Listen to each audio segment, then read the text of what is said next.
Ama Mirna. Ayan. Si Ama Mirna po ay ating isinalin po.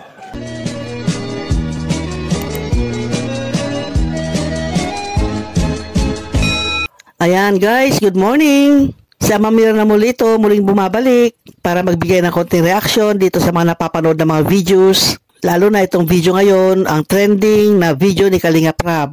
Naku, meron na namang viral. Talaga nga naman, oo. Lahat ng videos ni Kalinga Prab ay mga viral. Ibig sabihin, tama itong tinatahak na pagtulong ni Kalinga Prab sa ating mga kababayan. Nakafocus ngayon si Kalinga Prab kasi dito sa pagtulong sa mga estudyante.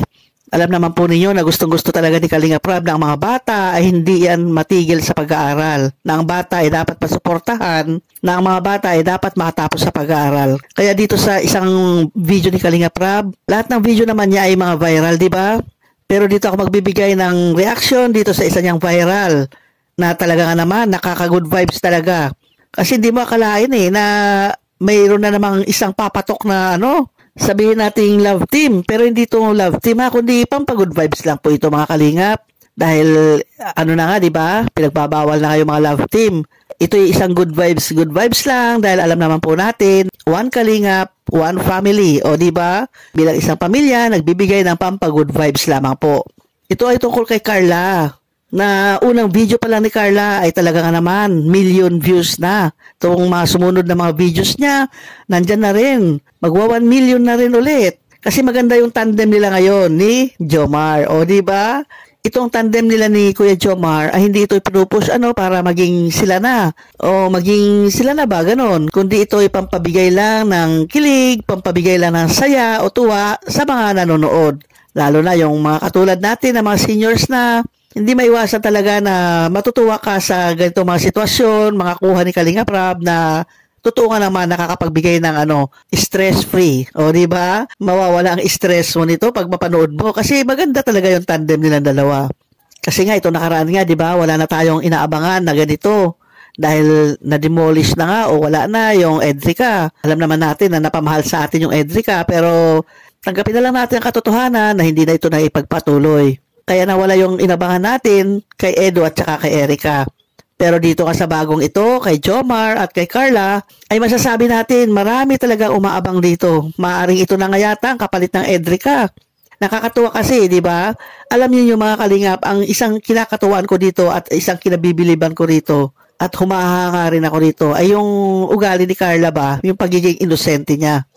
Isipin mo na lang, maging motivation mo siguro yung pangarap mo. At lalo na pangarap mo sa pamilya mo. So, yun na lang siguro ang isipin mo. Para ito sa pamilya mo. Okay ba tayo? Okay?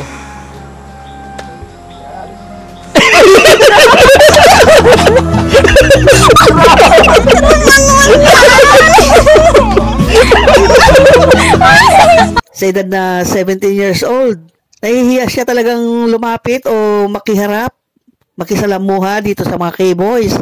Puro lalaki kasi yan dumagsa o sumugod sa bahay nila. Talaga nga naman, mahihiya ka, matitense ka o ano bang reaction ang mangyayari sa'yo kung ganyan nga naman. Ang dami-dami mga lalaki na kakausap sa'yo o nandyan nakapaligid sa'yo tapos ini-interview ka. Ito si Carla, nahihiya talaga yan. Pinagpapawisan nga yan pag ini-interview. Hindi alam ang gagawin, tumatalikod na lamang siya pag yung hiya niya ay umaandar na naman. Kaya doon tayo napapabilib sa ugali niya, kainosentehan niya. Normal yung kanyang kilos, di ba? Si Carla, first time daw niya ito makuhanan o ma-videohan. Kaya yung yung kilos niya, ay hindi niya may paliwanag. Kaya palagay ko doon natutuwa sila Jomar at saka sila Kalinga Prab, yung pagiging mahiyain ni Carla. Palagay ko lang naman yan, na natutuwa rin sila dyan. Mapapabilib ka talaga dito kay Carla. Sa murang edad niya, marunong na siyang magluto, marunong na siyang tumulong sa kanyang mga magulang.